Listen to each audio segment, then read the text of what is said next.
Hey everyone, thank you so much for joining the Behind Company Lines podcast. Today we have Chat Joglekar, CEO and co-founder of Baton. Baton is a data-enabled marketplace that empowers small business acquisitions. Chad, I'm so excited to have a conversation not only about your background and your experience as a founder, but also this interesting kind of micro acquisition space that not a lot of people, I think, are not necessarily aware of, but are kind of understanding the kind of importance of small businesses and the necessity to continue kind of them going on through founders and ownerships. And even from a consumer standpoint, I'm sure we've all felt the pain of having our favorite store and all of a sudden it's no longer there because of some change of ownership or something like that. So I'm interested and excited about other aspects about how companies can transition and make it smooth.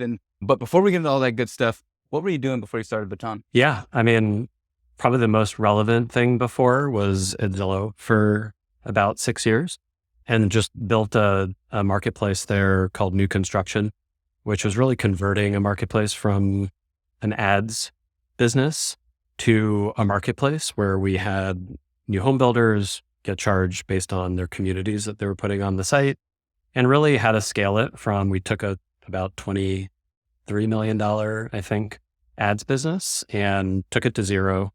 And then basically started this new business. And I was like, I think I can get to a decent amount of revenue in the first year, but we actually got to 25 million. I think we were at like 40 some the year after, and then continued to grow and kind of on pace to be $100 million business. And went from, I want to say like 160 advertisers, which were all the big guys, right? Toll Brothers, Pulte, DR Horton, to by the time I left, I want to say like 1,500 advertisers. So we had like really expanded the pie, which is kind of similar, right, to small businesses, that if it's this ad product, it's really only kind of the head and not the tail. And we really worked to get better content on there, which was good for the consumers, right, the searchers, but also good for us because we had just better quality in the marketplace. And so that was what I did. And then after that, worked at another prop tech startup. So kind of stayed in that space. And then kind of during COVID was at Room, which is a kind of modular architecture startup. I'm sure a bunch of founders on this have like jumped into a room and taken calls and that kind of stuff. So it was a bit of prop tech in the sense that we were trying to have this adaptive kind of ecosystem and get these things all throughout the world. And that was exciting because it was, frank, I forget now at this point, but I think we had sold into like 34, 35 countries, all, as far as Australia and New Zealand, but also to all of Europe and Israel and all over. So it was kind of a nice, I think, counterpoint to Zillow, which is huge and amazing, but very US based. And it was like a big thing when we launched in Canada. So. What's so fascinating thinking about even the Zillow experience, taking kind of an ad business and kind of product, I don't know how to like productifying it, but in a way where you're kind of creating a new value in a value chain, a new experience, and chat about or discuss kind of the one changing kind of it's the structure of the business, but also kind of deploying a new product and trying to find out how to differentiate that from the typical offering that company kind of promotes and has. And really but still kind of keeping the relationship with the original kind of parent company that Zillow was. What was that process like? Yeah, I think it was really about, there was one of our advisors at Google long ago. He has this statement that has stuck with me.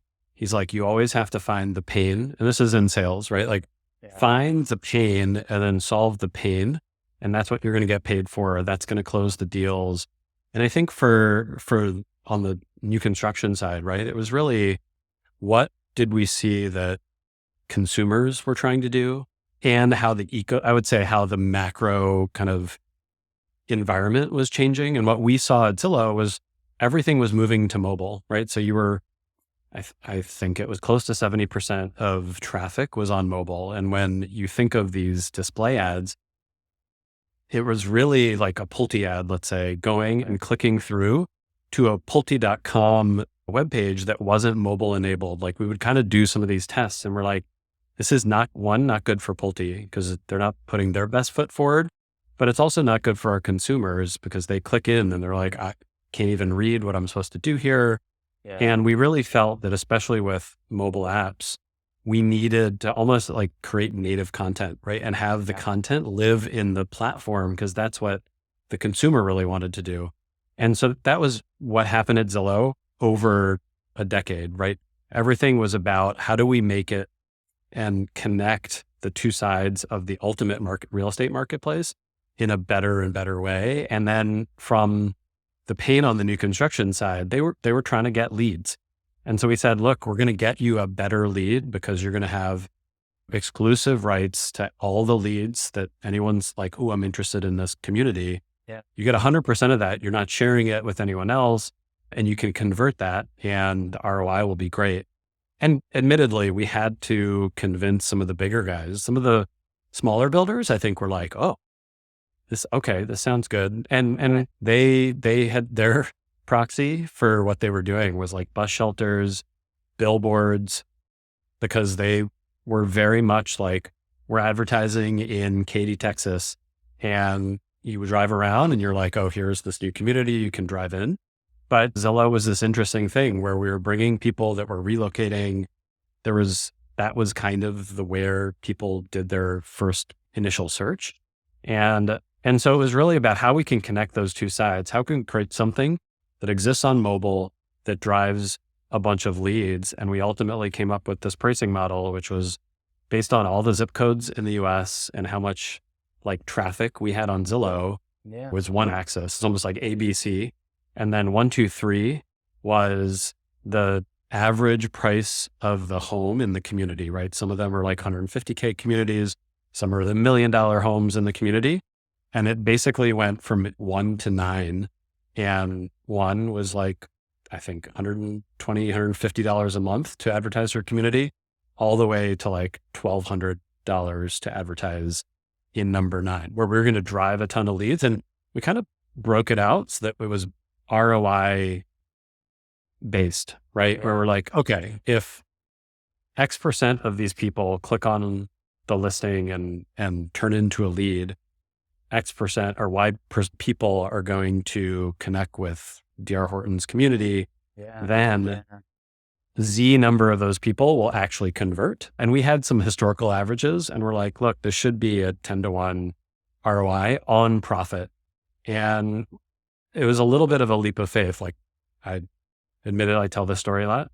I went to Toll Brothers. I hope Toll Brothers is not going to be listening on this, but like I sat in Horsham, PA in their boardroom and got yelled at for like 40 minutes saying, this is never going to work.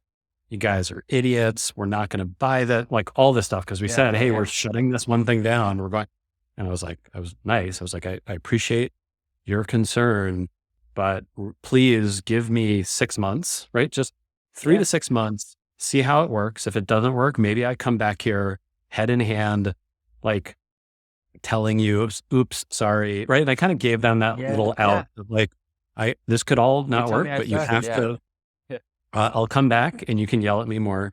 And they still I think they were dark on Zillow for a few weeks, but then they eventually came on and we eventually got all of the existing advertisers. We started adding all these other folks. And then the kind of moment was a small-ish ad builder in Pennsylvania, I think, or Florida. And they were like, please don't use this to raise our prices, but your leads are amazing. We've already sold like X amount of, like they were basically saying this works. And that's actually internally, we had this like small team. We were kind of testing it out. I went to Rich and Lloyd, went to senior leadership. I went to my boss at the time and basically said, I want 28 new salespeople because now we can cover the country and we're basically going to divide up the country into all these regions and just go call them because we had that signal that the real value was there. It would be like you run Google AdWords, it works.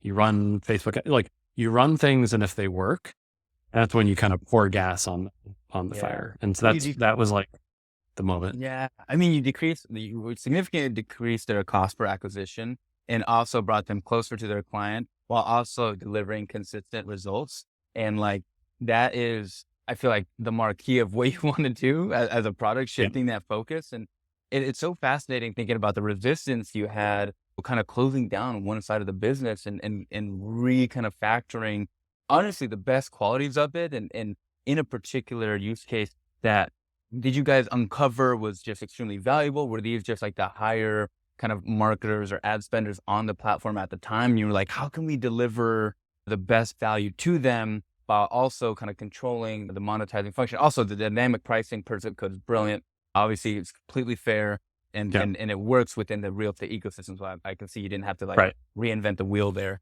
Super cool to see. Yeah. But yeah, kind of how was that kind of dropping down that function, shifting the focus, and kind of how did you identify that those were the right partners for this particular Yeah. business? I think, I mean, it was kind of the play at Zillow was turning stuff from ad dollars to marketplace dollars. That's how Premier Agent started. It was literally a CPM model. Then it went to kind of CPC. It's like kind of worked its way down to more of an integrated thing. And if you thought about it effectively by that point, rentals and new construction were kind of like the two last remaining real estate focus, like where transactions happened at the end, right? You sign a lease or you purchase a home that were still on ads.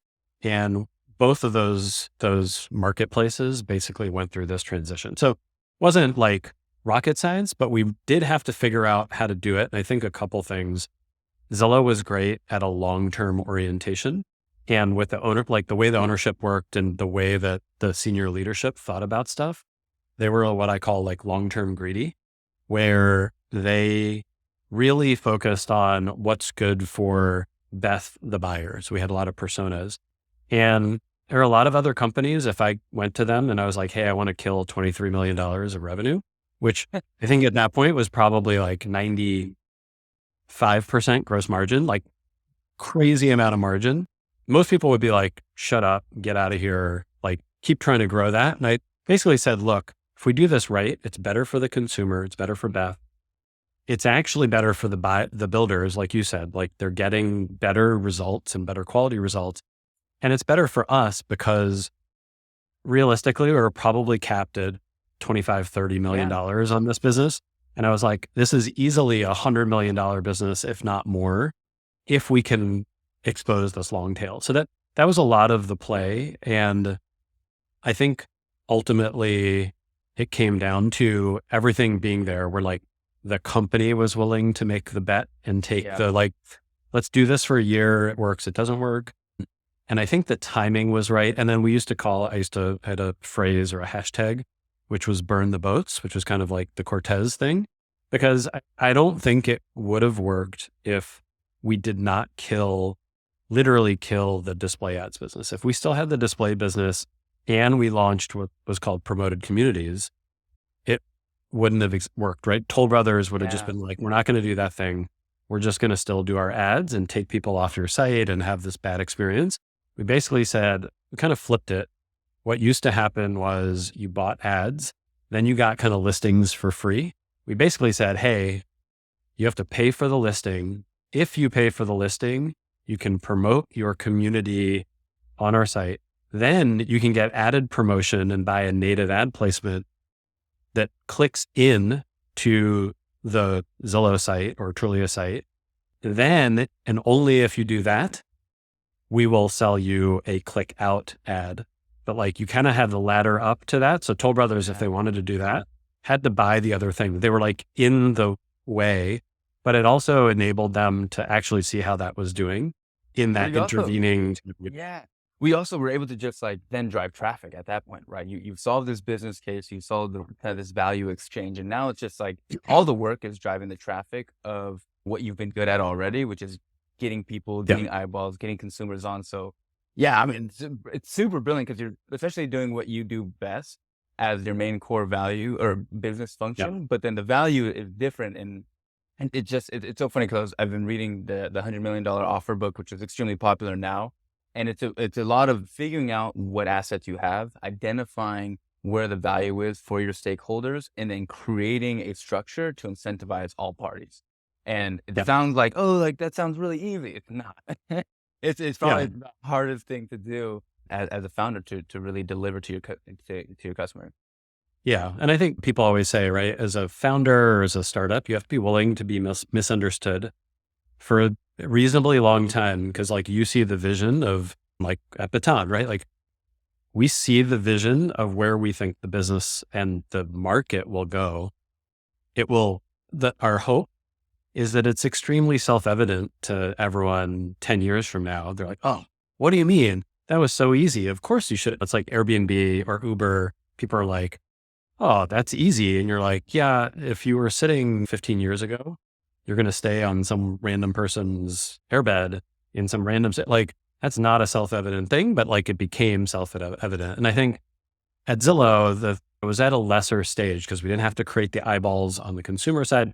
We were doing it in, I think, like a bit of a laboratory where we're only moving some of the variables, but you still had to get like, I had to go and get yelled at by Toll Brothers because they're like, this isn't going to work. We had people internally, right? Salespeople, they're like, this is never going to work.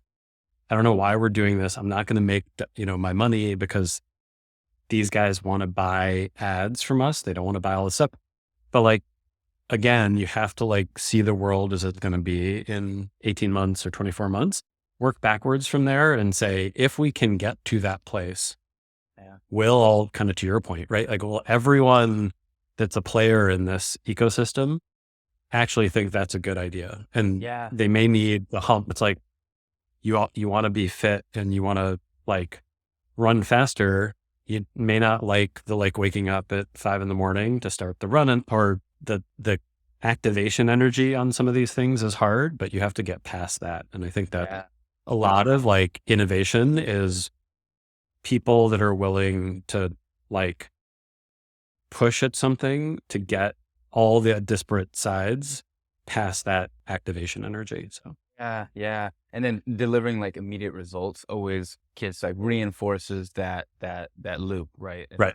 And it's exciting. It's invigorating as a founder to think about creating that mechanism. And one thing we also did, right? We made the contract with the builders. It was a minimum 6-month contract. And that was explicitly, and then it went month to month, but we were like, you have to give us 6 months, right? Because if they did 2 months and they're like, I'm not seeing any sales from this, and then they canceled, we knew it was going to be too early. And we're like, these things take time, right? Like someone has to go visit, they have to decide on a home. It's a huge purchase, all this kind of stuff, right? A lot of things can happen.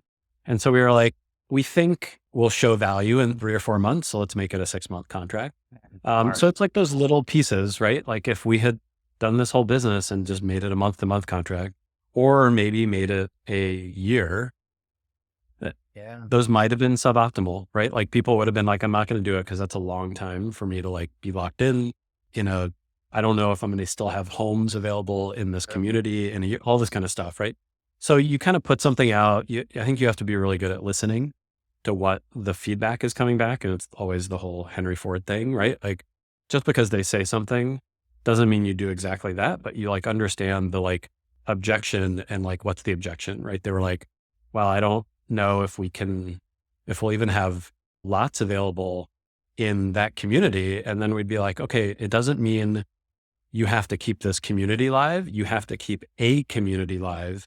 And you guys have 60 communities. Like you can clearly have one live for the next 6 months. And then they'd be like, okay, fine. Like, fine.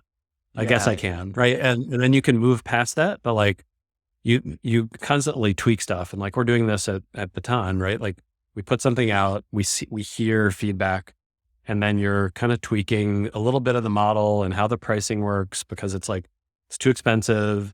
And sometimes that's okay, right? Like that's fine. We are providing a great service to help you sell your business. If it's too expensive over time, hopefully we have a way to serve you, but now is not that time. But you kind of figure out like what is in the realm of possible successful outcomes for all sides, right? Like, can we make this work for us in like our opportunity cost, but also does it work for the high quality, let's say, listings that you get on the platform? Those kind of things. You just have to constantly be thinking about this stuff. And I think also not over engineer things, but like it's a soft skill, right? To be like, okay, I've heard like 16 different things, and out of those, there's one or two things we need to tweak on the pricing or the product, and really pull a lot of user testing into like a few key themes, which our product team does an amazing job, like product and design. They'll do this, they do synthesis, right? And they listen to all the stuff. They've been on these calls with the buyers or the owners or the sellers, and then they're really able to distill like, here's what's missing, or they need more trust signals.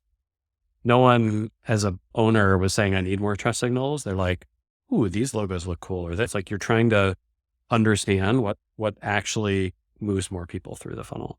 Yeah, yeah. And just obviously shifting gears and talking about Baton, I'm interested to think about what inspired you to not only kind of think about this acquisition, micro acquisition funnel of small businesses. What inspired the idea, and discuss how you're delivering on that mission that you set out to. Yeah, I think we talked a lot at the beginning of the company. It's almost like a cocktail party company because it's very easy to explain. Like you started, right? Like everyone knows a small business, someone who runs a small business, right? Like they have family or friends that have the restaurant or the dry cleaner or the like IT consulting for like whatever it is. 99% of businesses in America and most countries are small businesses. And so it's very relatable. Or you're like, where did you get coffee today? And people will be like, oh, yeah. And I'm like, that's, unless it was Starbucks, it's a small business, right? And I think the real takeaway was there are these amazing assets that the owners have little to no idea what to do with. And they really don't know the value of the asset that they've created because they really think about it as a cash generating entity, right? They're paying payroll, they're paying their kids' college and the new boat or whatever it is, but they have not internalized that in addition to the revenue that's being created or the cash flow, there's also this asset value and that someone would want to take that over when they want to retire. We've had like dozens at this point of examples of owners who thought their business was worth $10 to $50 million or 50K. And then we're kind of coming to them being like, actually, it's worth 800K or 1.3 or whatever. And you can just see they're like, wait, what? Because I was going to say what's involved in that valuation process that they're missing. Obviously, you think about cash and revenue and what that generates operating costs. But that I'm excited to hear about how you value it because of the asset of a brand now and how important it is in its relationship to consumers. Yeah. I mean, a lot of it, and it's the other piece that was interesting in this space is that small businesses get purchased for anywhere from 2x to 4x cash flow. So if you think about that, if you have $1 million and you buy a business, let's say for throwing off 250K of cash, in 4 years, your entire investment is made if nothing changes. There's exogenous risk and a lot of things can happen. I was at COVID and pandemics and a lot of things. But ultimately, a business that's working and going and a going concern is actually an amazing investment. So that's why there's a ton of buyers out there looking to acquire businesses. The kind of like blocker is that the supply side, which are all these owners who've built amazing businesses, don't really think about their business as an asset because I think a lot of times they just don't have access to the data. So they don't know comps, right? Maybe at the local pub or the golf course, they hear someone like Joe just sold his manufacturing business for $12 million. But like, it's a lot of like apocryphal stories of like onesie, twosie things. And we have tens of thousands of sales comps in our database. And so a restaurant comes in, we can show them, like I was actually just looking at one, it's a cupcake and donut shop in Virginia. And we have 4 or 5, like, I think we have 20 comps for them, but like literally 3 or 4 that we could give them as information that in the last like few months that have sold on revenue, cash flow, gross profit margin, like some of those things that they just don't have access to. And then I think the other piece is they don't understand the multiple on their cash flow, right? That their cash flow is paying for a lot of stuff or goes into their bank account or pays for the kids' college or whatever it is.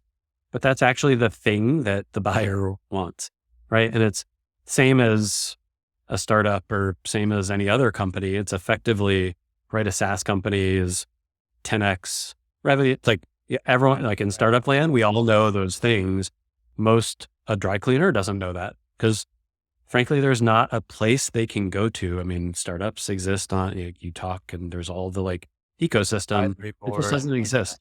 Yeah. Because there is no, there's no angel list. There's no Carta. There's no Twitter. Like there's no ecosystem at a high level or no brand name, right? Even Zillow, where you can go and you can look at the price of your home, right? And I'm old enough where I can remember that my mom was a real estate agent and her on a Saturday morning, she would drive to the office, print out all the like printouts of the stuff, put it in a binder in order, and then you would kind of do the drive. But if you're the prospective home buyer, you didn't like, there's literally nowhere else you could go to see that. Like the book, the binder was the only thing that you had to look at. I remember when there weren't even pictures in that thing, it was just like the dot matrix stuff.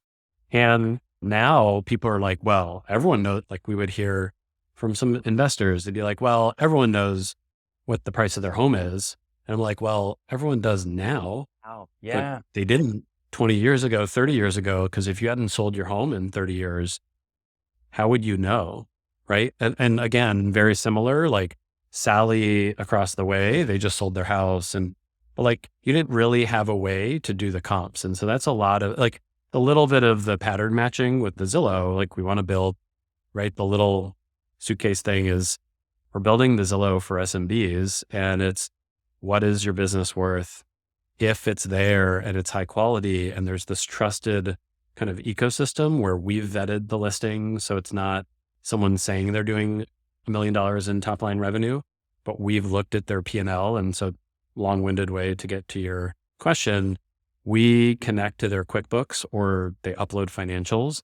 So we see P&L and balance sheet, and then we essentially run discounted cash flow, sales comp multiple, industry comps, and weight those into a number, which is like, here is what this would trade at if there were a bunch of buyers looking to buy it, right?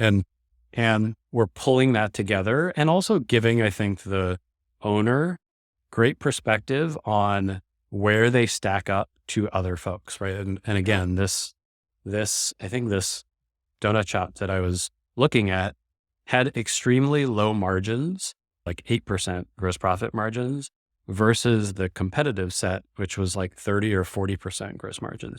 And then just being able to present that to him or her, you can be like, look, you're doing $1 million in top line, but you're not generating profit. Like you have to look, if you're able to generate profit, you see the multiple, like let's just say for simple math, it was 2x, right? On cash flow. If let's also do simple math where like they're throwing off 100K in cash flow a year, so their business is worth 200K, you can say like, look, if you can get to the midpoint of where most of these other businesses are, let's say you get to, I don't know, 25% gross profit margin or profit margin, where you're throwing off 250K in cash instead of 100 out of your $1 million in sales. Like even at the same multiple, you've taken your 200K business to 500K, which for a lot of owners, they're like, oh, now you've given me a roadmap of 200. And you think of this estimate, right? Like the little chart, you're like 200 today, 500 tomorrow, or in 18 months. Yeah. They have a path. And so like, that's a lot of where we feel the unlock in this market, sitting on the supply side, where owners, if you give them information, one of our core values is like information is power. If you give them the information, then they can decide what to do with it. Do they want to grow the business? Do they want to sell the business? Do they want to shut it down? Whatever they want to do, it's their choice, but they should do it with all the right information. And we talk to hyper successful businesses, medical practices, who are constantly getting calls from private equity. And I've talked to a lot of them and they're like, I'm actually scared to answer that call because I don't feel prepared to talk to them because maybe they give me $2 million for my business, but I'm like, I don't even know what that means. Like, is that good? Is that bad?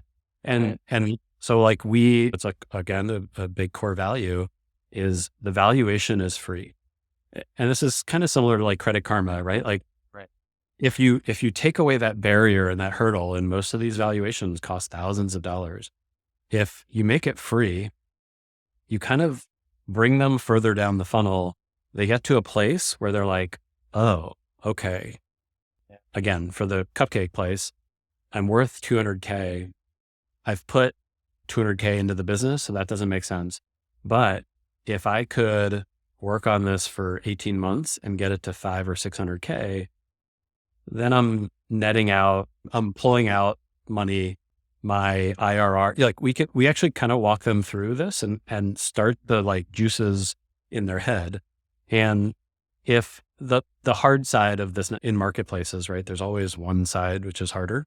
It's supply or demand. And in this market, it is definitely the supply because there is a dearth of like high quality businesses for sale. So there's a ton of like microacquire or biz buy sell or whatever. Like there's a ton more buyers on the platforms than there are listings because there's a ton of people looking for those businesses. And in thinking about like, I'm just so fascinated thinking about you're betting on a few things, right? You're betting on that there's a huge barrier to getting information, to understanding your business in comparison to others, but that's also betting on that a lot of small business owners want to sell or are thinking about acquisition, and you're also thinking about the demand side, people looking to acquire businesses to build them out as assets. And I'm curious, it all sounds in the right ecosystem, super productive, and everyone's in line. But what are some of the risks that you think the company faces today outside of betting, making sure that all these bets kind of pan out? Yeah. No, and honestly, literally probably this time, maybe 13 months ago, after we got our pre-seed round, we kind of went down the funnel and wanted to answer all the questions, right? Like we raised the round to say like, are valuations a thing? We thought they were a thing, but like, will people click on a ad or just click on a Google link and be interested? And so that was like, we had to answer that question. Then to your point, the next thing was like, great. I often say it's like, did we create a vitamin or did we create a painkiller? Right? Are people actually wanting to do something, or is it kind of like, ooh, that's cool. Great. Bye. Which would be in a very different business now. But ultimately what we found is over 50% of the people coming through, once we had a call with them, were interested in selling. Another big chunk, like 30%, were interested in growing their business. And those were the like painkillers. We could solve those things by connecting them to folks to help their margins or grow their top line on the grow side. And then on the sell side, we used to connect folks to brokers, so those other partner connections. We now run point on those and actually help them sell. So we are kind of the broker, because there's a lot like, and it was funny. It was actually our customers asking for it. We didn't set out to do it. Yeah. We're on, I think Dylan, my co-founder, was probably the first recorded time where he was giving someone a valuation and the guy was like, this sounds cool. Could you sell this for me for like 6%? And I think probably because of the real estate thing, he was just like, how about 6%? Yeah. And at the time we were kind of like, can we? We don't actually, like we had to think about it. Right. And ultimately we thought about it and we're like, actually we can, because this is the pain point and we've built up a huge amount of trust with the small business owner because we've just explained how their business works in some ways to them. We've turned on the lights. And now that we've done that, they're like, I want you to sell this for me. I don't want to like get connected to someone else. Like I want Baton to do it. And so that really wasn't in our plan, right? Wasn't the like, I didn't have some magic deck that was always going to be the way, but kind of back to the Zillow thing, like you hear things and you have to be listening. And then ultimately you're like, actually, can we do it? Let's like not answer yes yet, but let's like think about it a little bit. And Yeah. what are the steps? And then we kind of stepped into it. First, we got brokers to help support us. Then we were like, I think we can actually do this ourselves. Like we kind of worked our way and stair-stepped our way into a thing where we felt like confident that we could do it and really not disappoint our customer. Cause like we didn't want to be like, yeah, we can do it, and then just fumble it. Because again, the trust is really important to us. And so, yeah, so ultimately we ended up being able to control sort of that sale process all the way through. And to your point, it's like, that's the thing that that's the pain that we're really solving, because they want someone to come in and help them find the buyers. And then we've done a lot of buyer research as well. The buyers are like, the fact that you validated and verified their financials is amazing, because on the other sites, they're basically listing sites. So it's kind of like Craigslist, right? Like someone can list a bike. I always use the bike example, but it's like the chance that a bike on Craigslist is stolen or mispriced or just something, right? It's like very uncertain, and you want to meet in like public because you're like, I don't want to get like all this stuff, and there's no trust.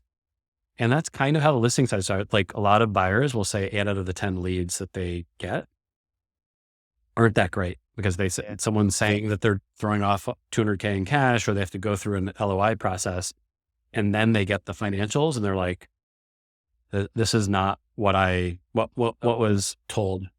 Yeah. It's just so brilliant thinking about you figure out, you do all the manual things that are not scalable. And I mean, you've done the playbook, right? And you're operationalizing a lot of Yeah. a lot of the pieces that are scalable, which is information silos, getting access to it, and building relationships with customers. Once you have enough trust, then it's just about transacting and then getting enough volume in on both sides of the funnel to maintain. I mean, it's pretty exciting also to think about how much work you're doing to really alleviate the biggest kind of, I guess, misinformation, miscommunication between these two parties, which is where are you at now? What is the current value in comparison to others? And then on the demand side, of course, is this business actually legit? And having kind of accountability to that, which is super exciting. And I know I know we dove into a lot of different topics, but I want to hit you with some FAQs here before we get off the show, just to get some more advice from you as a founder, if that's okay. Yeah, totally. Awesome. Cool. Always like to open it up. What's particularly hard about your job day to day? I think there's not a playbook, right? At the end of the day, you're in almost every case doing something that hasn't been done before. And like, there are rules of thumb, and even fundraising is rule of thumb, but like, you're the only company in some ways doing what you think, what you're actually doing. And so I think that part is hard, where it's easy enough to be like, okay, we're doing a enterprise sales function, or we're doing like cold outreach, or there's plenty of like things. But I think that's generally the hard piece, is like, what's really different about what we need to do. And like, when you think about pricing and how do we do it? Like, should we have people in-house, right? Like, an example, we were just talking about it yesterday. Should we hire people at Baton to run these transactions? Should we have it be a 1099 employee? Very similar, right? The pattern match would be brokerages. And they're like, every real estate agent is a 1099 employee, is a small business unto themselves, right? But does that make sense for this? Should that be the thing that we match, or should it not be? And what's similar or different? So I think it's like being able to like look at it, maybe bring in a few examples of like, here are the options, which are the pattern matching, but then really decide what's good for your business. But like, lonely, I don't know if it's the right word, but it's sometimes you're kind of heading to the North Pole or the South Pole for the first time. And it's like, there's an N of 1 or an N of 2 in whether this works or whether this doesn't. Yeah. And just thinking about your experience as a founder, what do you think is something that you're better at now that you wish you were better at earlier on? I mean, fundraising is always this. I mean, it's the gas that powers the dream. But I think like, it's kind of funny, like every fundraising round is its own thing, and it's different because the business is like, you're a completely different business, like one year to the next, which is great because that means you're doing something right. But it also means the pitch is actually different and the like what resonates. And I think also the other thing is the market changes. So how you raise in 1 year is different. And I think that's always been true. So there are parts of things that are just more bites at the apple, but that's like we're a Bloomberg beta portfolio company, and they have a way of saying that fundraising is one of the few one-way doors that exist in a company. Like if you do not fundraise, you die. If you hire someone wrong, like you can recover from that. If we pick the wrong pricing on whatever, like we can recover from that. Fundraising is like high stakes. And so I think I now know, and I think it'll be constant learning because the next round we do will be a ton of learning, and then I'll take that but it's like a lot of just trying to understand. And I think I have a lot of empathy, honestly, for founders and the founders in the past that I've worked with or worked for, because it's its own unique, like ball of hell sometimes, but also like amazingness. Like I wouldn't trade it for the world, but it's hard sometimes. So. Yeah. Yeah, thinking about like fundraising and valuations, what do you feel are some things that founders can start doing now to almost a small business owner to better prepare their business for either a round of funding and acquisition? What do you think founders should focus on in kind of foundationally for their company to kind of hit milestones or be successful? What are some things that you learned that company needs to really set themselves up for success, regardless of the Yeah. I think it's always, there's the adage of it's better to be bought than sold. And so part of it's like, if you were a buyer of said company, what would you want to see? And think about it in almost that first principles way of like, what makes it, like if it's a VC backed company, then it's like, what's a venture outcome, which is one of the greatest companies of our generation. That's how you have to think that you're going to be worth 10, $20 billion. And so like a VC has to believe that and do that. If you're a small business, it's like, what does the buyer want to see? They want to see consistency. They want to see good margins. They want to see that it's scalable. And so it's like, it's different probably for different businesses and with the stage you're at. But like, I think we're very much in the like, what will someone effectively look at, or they'll see signals like, here's our growth rate. And ultimately they're just like, oh, we want in, like, how can we get in? And then you're kind of the one, like the bell at the ball, kind of being like, hey, that's like how we think about it. Like we want to be set up for success that way. And you kind of have to think walk a mile in the other person's shoes. So. Yeah. Why did you choose to fundraise being like, rather than say bootstrap and maybe you have a lean team? Was it to go to market quickly? Was it to really scale both sides of the marketplace for sheer volume? What in particular? Yeah. Led to that decision? I think a couple ways. A couple reasons. One is marketplaces are hard. They don't drive real like revenue and scale like a SaaS business, let's say, for a while. So they're just really hard to bootstrap.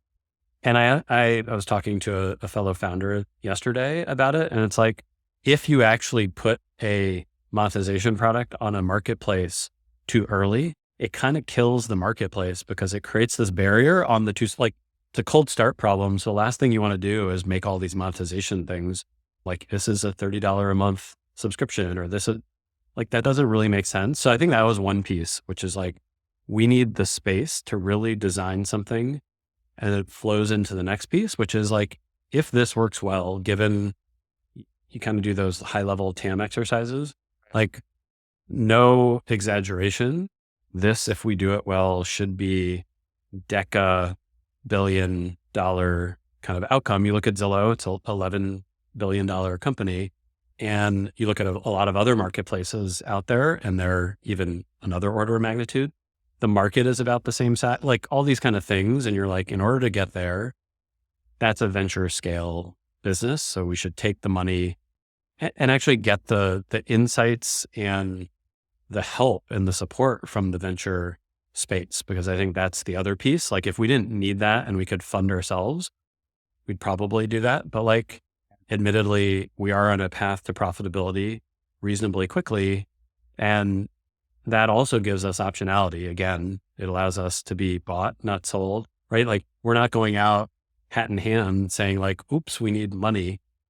We could very well be profitable. And it's like, who do we want to take money from in order to really scale this and be first to market and get ahead? But it's like on our terms. The last round, we basically said, we want this to be the last round we take because we need to.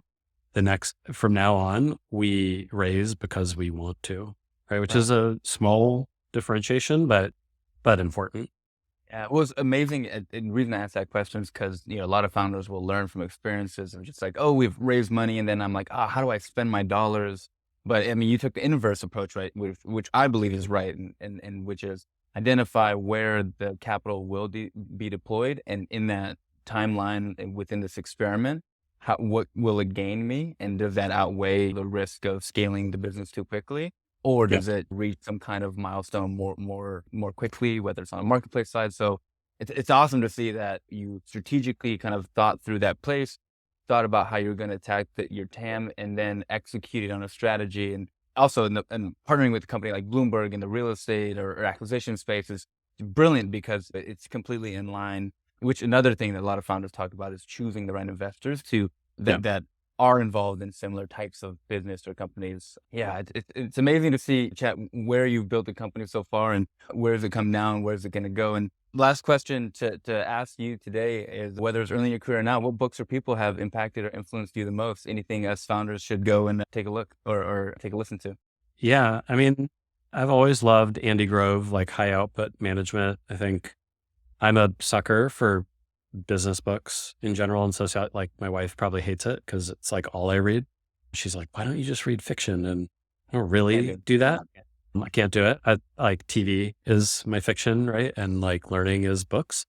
And yeah, I think it's a lot of business books. And it's a bit of just it's this layer cake of every time you read, like back here on the bench, I have Claire Hughes Johnson, Scaling People, who I knew and worked with at Google. And so it's just like, again, that's like kind of this book and this workshop that you can get into and you can always be learning. And so it's just like, pick up a book, right? I think high output management was kind of foundational for me in terms of really setting the expectations, but like the rest of the books, it's take a few points out of them and then I think it's other stuff like looking at Jeff Bezos's annual shareholder letter. Like it's a time to look at how people write and think. And like I have a bunch of Substacks that I read, and I think it's just trying to keep your brain at this point where and as a CEO now, like my job is to make sure the team understands the vision, make sure we have the capital to achieve that vision, and we have resources, AKA people, to achieve that vision. But really at that vision piece, it's like it's like a sailboat. Like you're constantly making sure you're headed in the right direction, and do you need to like adjust something? And it's like AI comes in. It doesn't mean we blow up everything, but it's like, what are the jobs to be done that AI really helps me accomplish and helps the business accomplish? And like, can I push the team who's maybe like heads down on like, we have to launch this one thing now.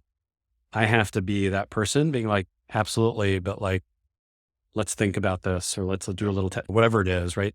And not to get them off vision or off mission, but fundamentally it's really more about what's happening because like the world changes constantly. Right. So just like be well read is probably, and like a lot of different opinions, and not the like generally not Twitter, which is screaming sometimes on a lot of stuff, right? It's more like the nuanced, thoughtful stuff, which does exist on Twitter, is what I love Twitter for, but less of the all caps nonsense. Yeah.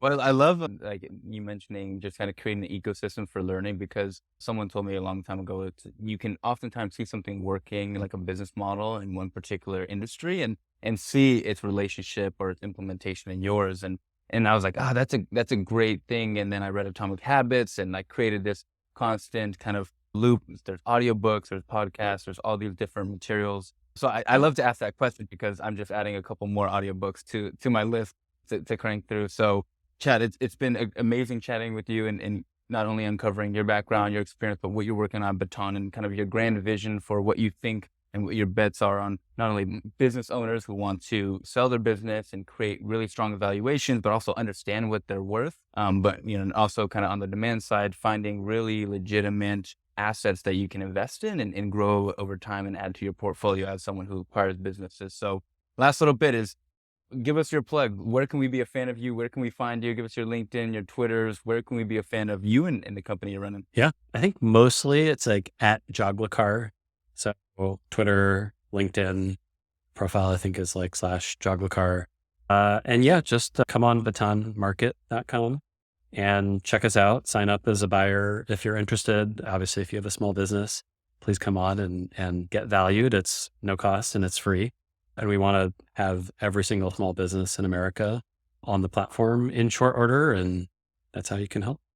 Amazing, Chad. Thank you so much for being on the show. I hope you enjoyed yourself, and I'm so glad to share this with the audience. Thanks. No, I had a great time. Thanks for the conversation.